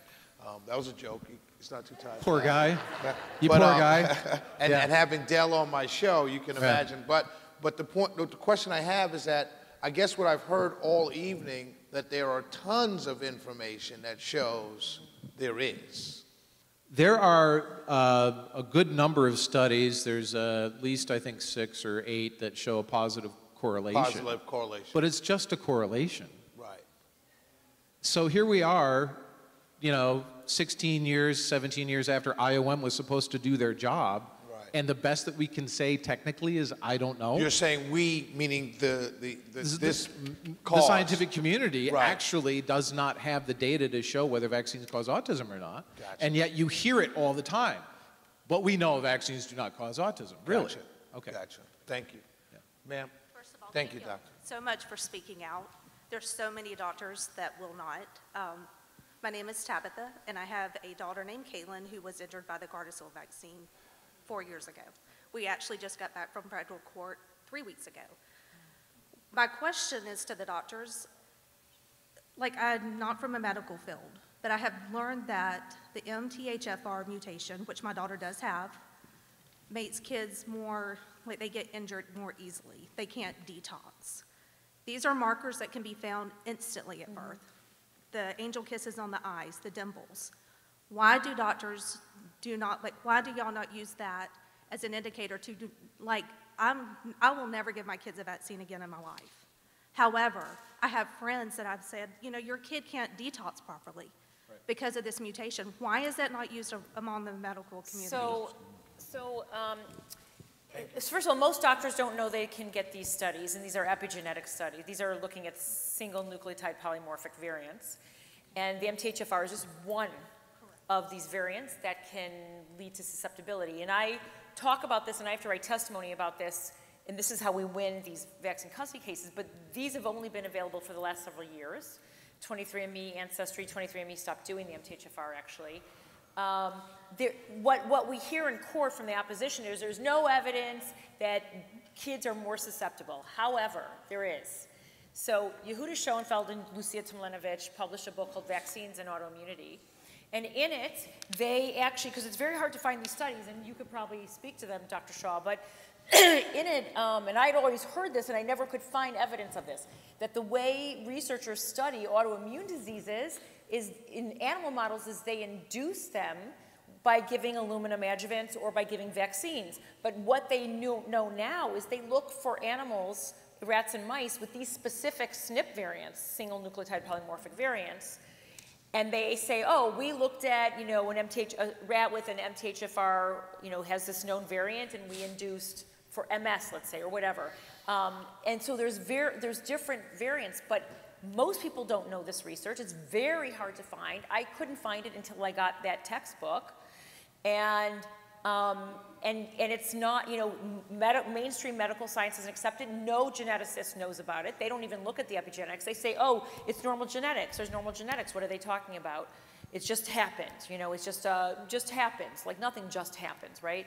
So there's a lack of awareness. There's a lack of acceptance. It's a total can of worms for these people, because if we now have these papers that we can access that show we're inducing autoimmune diseases in rats and mice that have these variants, that they know they have these known variants, and that's how they get MS or ALS or Crohn's disease or rheumatoid arthritis in the animal model, by giving a vaccine with a known SNP variant, it's evidence enough, and it has been very helpful in court, but it's not known, and these are new tests commercially available.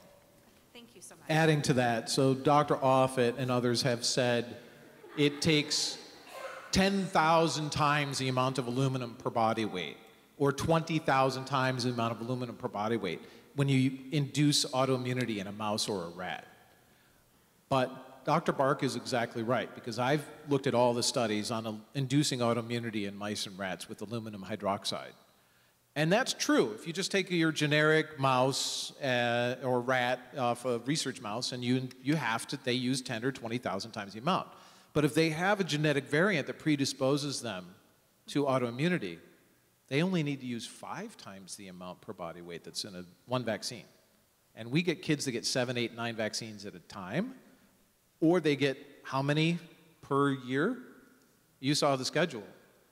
And so there is no question in my mind that we can induce autoimmunity in humans. It's not as though aluminum hydroxide automatically, magically stops making autoimmunity in a mammal just because the mammal's called humans, right? Correct. So great question. Thank you so much.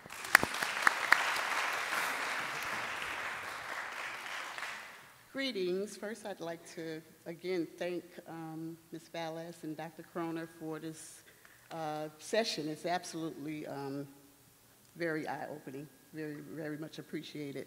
And to my friends back here, Mary, Michelle Ford, and Miss Lucy, you all know that from the Nation of Islam, you know, a coalition came before the Honorable Minister Louis Farrakhan to bring awareness to the specificities of how it affects our community, more specifically black males. However, I'm coming from a different perspective of thanking and being very thankful for my 27 years of being in the Nation of Islam and the fact that we are taught and have always been taught about vaccine awareness. And so with that information that was brought to us, now we're even more, you know, vigorous in the community in trying to bring awareness for those who just may not have that, as you say, the trusting of government, so to say. We can give it to them from a more specific way. Very simplistically speaking, I am a mother of 7, you are 5. Between the two of us, we have quite a few, yeah. And the grandmother of 11. For me, Dr. Tenpenny, and I hope I said that right, you spoke to my spirit with the information and data that you gave, because as much as I care about what I feed my children, I am very, very cognizant of whatever they're exposed to. And now having a legacy of 2 generations of non-vaccinated children in our lives, I'm very grateful. But I will say, there is no way that I would not look and ask. And I know everybody doesn't, because we have that level of comfort that no way would my government do this to me. But with all the data that you all have given, the simplistic part of this for me is the ingredients that are in the vaccines, and it's on the CDC's website. So for me, as I go into the grocery store and I read what's on the back of, you know, the things that I am purchasing from my family, I'm not giving my children chick embryos, cell cultures from, potassium chloride, monkey embryos, just these items that are in a vaccine that I am putting in my child. Human embryo, human DNA. We already know that, you know, I'm not a PhD here, nor am I an MD, but I will tell you that that part, when you break down the data of all that affects and all of the different things that are in these vaccines, this is so simplistic for me. There's no way that I would be injecting or allowing my children to be injected and not trying to share that with everybody that I know now. Because even when I was not vaccinating my children, it was more consciousness of, I don't know what's in that. But now that I really, really have gotten on the bandwagon of bringing awareness, there's no way that I could read the ingredients list and share that with my kids. So that was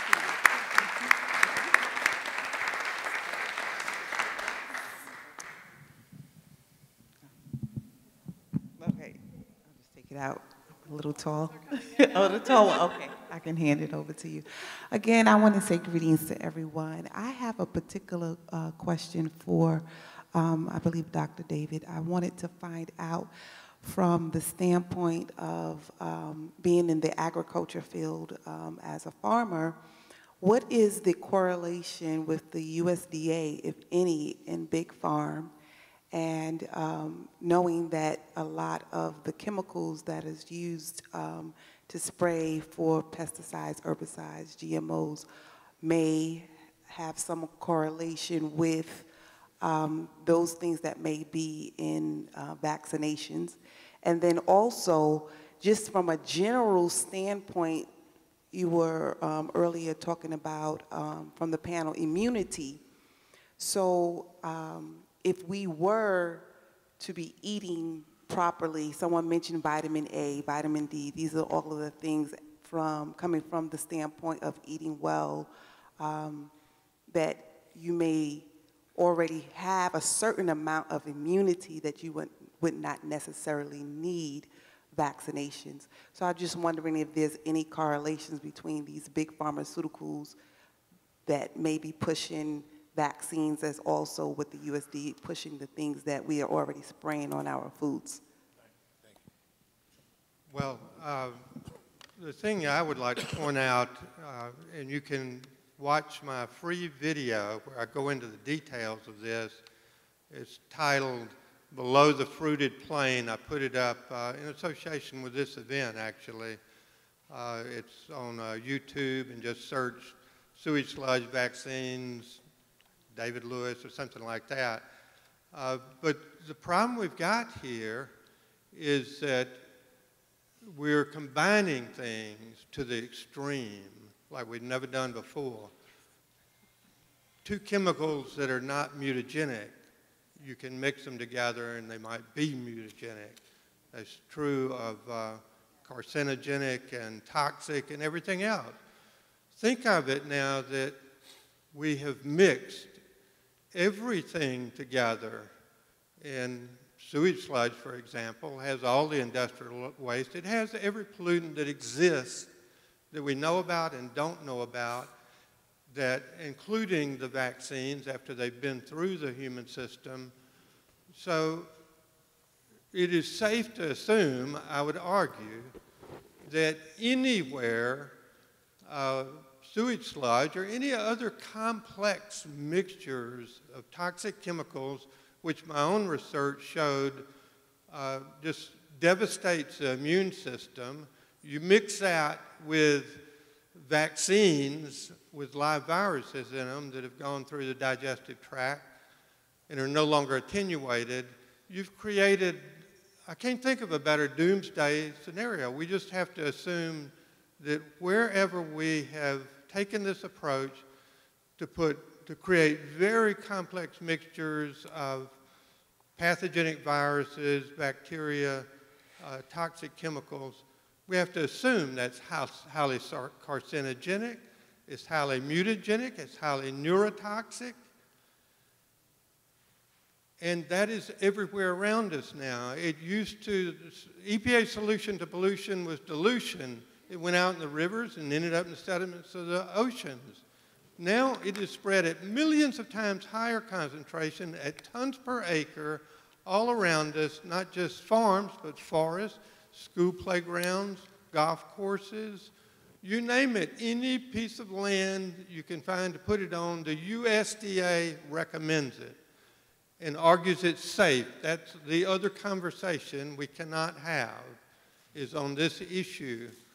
But I can tell you that when I filed a lawsuit over some of the retaliation against my research, the head of USDA's agricultural component that oversees all of this, what goes on the farms, was asked, where I pointed out that a study that they were citing had admittedly fake data in it.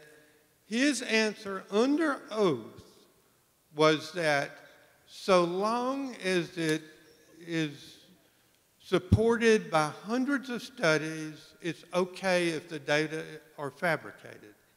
That's his testimony as a top scientist at USDA. This permeates our government at this point. Thank you. Ma'am? Thank you. My question was in regards to the fetal cell lines that are used in vaccines. Is there any way that that could be contributing to genetic mutations and genetic duplications and things? Yeah. Yeah. Because it's fragmented. And plus it contains a full set of chromosomes, plus you've got human albumin and you've got other human DNA that's in there. So there's a process called transcession where you can incorporate the DNA of one set of cells into another.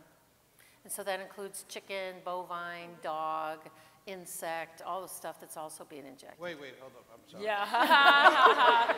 Wait, that's a whole other can of worms. That's another few hours. There's human DNA and animal DNA in vaccines? Yes.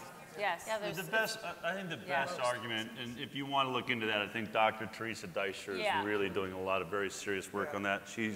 She works in genes. She's discovered stem cells. She's one of the top scientists in the world. But what she said to me was very interesting. She said, when I talk to gene therapists, and we've talked about having gene therapy where we'll splice in, a little piece of a gene fix if you're having an illness. The reason we're not seeing that really come online is they have a serious side effect problem every time they try and insert just a little piece of DNA code, a little fragment into the body to fix that gene problem. It causes cancer.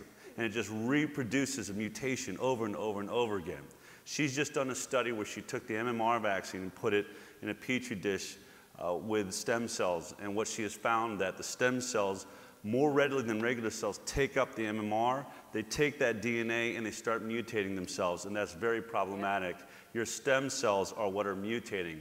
It would be okay if just some random cell mutated, we have millions and millions of them. But if your stem cells mutate, you have a serious problem. And everybody in genes, if you told a gene therapist, did you know that we're injecting, she's asked, top gene therapists in the world, we're injecting fragments of DNA in vaccines. They said, no, you're not. Yeah, we've actually took my daughter to Emory Genetics and spoke to a geneticist there, and they tell us that we're crazy. No, it'd be impossible. It'd be crazy because it'd be so dangerous. It'd be so absolutely dangerous. So they are doing it. Okay. We are doing it. The MMR, the rubella is grown on aborted fetal cell lines. So is varicella. We're growing them, and you cannot strip the DNA away from the virus or when you're putting it. Once it's in your system, is there any way to process that out, or it's just there forever? Yeah. Just there. They say that they give you an allotted amount of cells that are allowed, so it has to be under 1 million. And then there's the bovine cells, the chicken cells, the dog cells, the insect cells. All of that DNA is also being processed because viruses have to grow on living cells, on living tissue. And you can't extract the virus out of the living tissue enough to just be in the vaccine. So all that tissue goes into the vaccines too. So it's not the cells, it's the DNA. Yeah. It's fragmented DNA. So what they'll say is there's no cells, and that's true. It's fragmented DNA. That's not true. There are cells.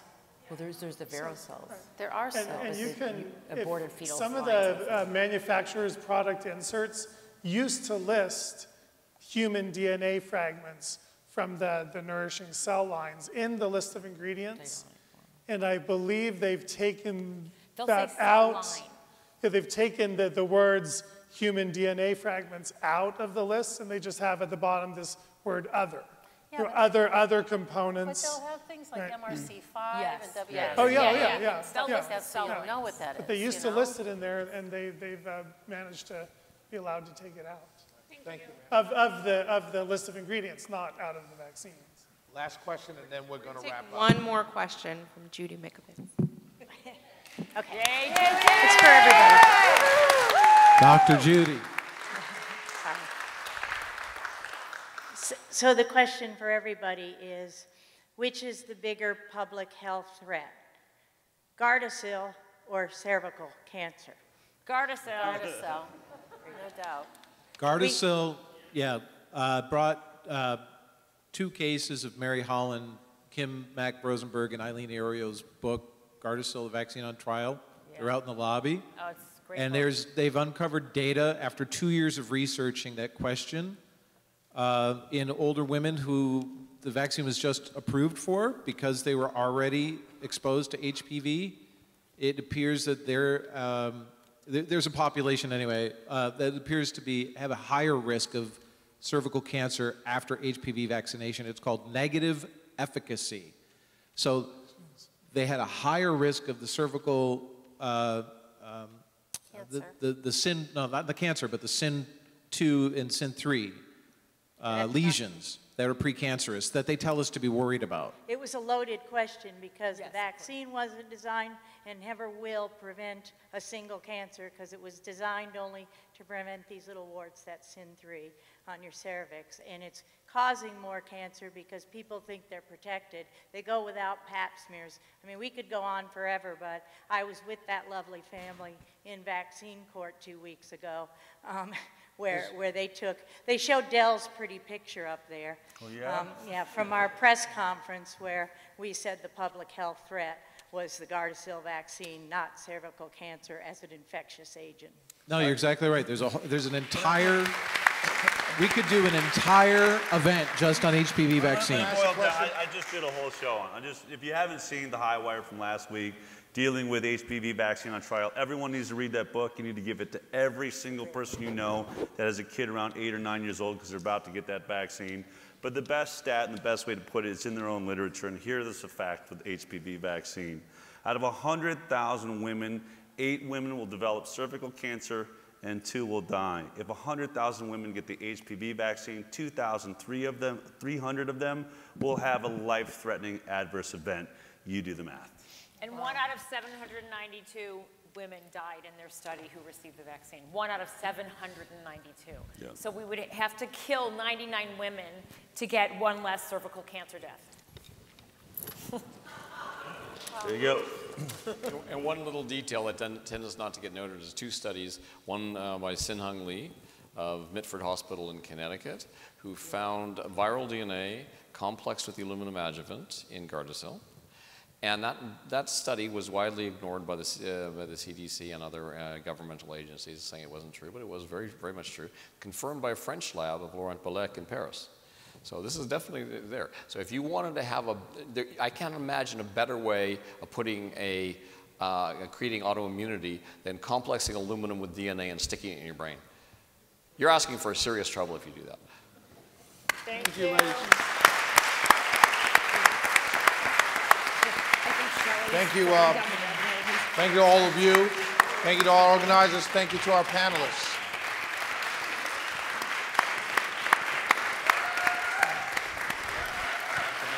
Nice to meet you. Thank you, Charlie. Thank you. Thank you. Thank you, brother. Huh? I don't. I gave my last. Should we go for another 2 hours? Both of us, we really wanted to say thank you so much for attending. And thank you to this amazing panel of experts.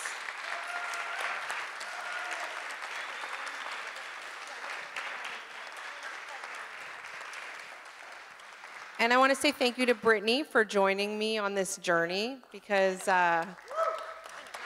together we could not have made this happen I couldn't have made this happen without her. And so thank you, Brittany. And thank you, everyone. Thank you. I just want to say we have one more call to action that we want to talk about, and we do have the raffle that we're going to do after the call of action. So just a couple more minutes, guys. Please hang tight. We just wanted to make sure to say our thank yous and to wrap up so that you guys know that we know you're hungry and the restaurant is extending everything for us. As a mom, as a parent, as a human being, this is an extremely important topic. And one thing I just want to say is that if the agencies that are telling you to do certain things medically and they're looking out for your best interest above all else, they should be here to talk to you about it.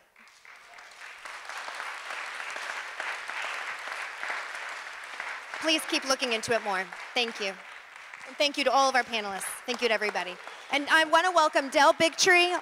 I want to welcome Del Bigtree for the last call to action, please. Thank you, Del, for everything. You basically covered. I mean, I think we could have gone, you guys have stuck out, I think, 6 hours of information. The pharmaceutical industry is keeping people like this that really wanted to be here to try and talk about vaccines. But what they will tell these people is that there's no science on the side of anti-vaxxers, that they're all just crazy fanatics, and all you heard was science, and we could go on for another 20 hours, every one of these people doing important science, and so many scientists from around the world doing this science. The science is happening. These people cannot stand in the face of it. And Paul Offit and Stanley Plotkin, we reached out to you. These ladies reached out to you, and you said you wouldn't show up because there were no professionals on this side. We thought that's what you were. We thought that's what you were supposed to represent. Why are you not sitting here? What are you afraid of? And for all of you out there in cyber world that are watching this and can't believe how much science you just heard and are wondering why your doctors and your scientists aren't standing up for a program that you were forced into, your call to action is to call every one of them. Call every hospital, every doctor. You go to your pediatricians, you say, why will you not stand up? We are not bumper sticker slogan people anymore. Just telling me that vaccines are safe and effective is not a scientific plan. Science sounds like this. Start talking about it. Thank you.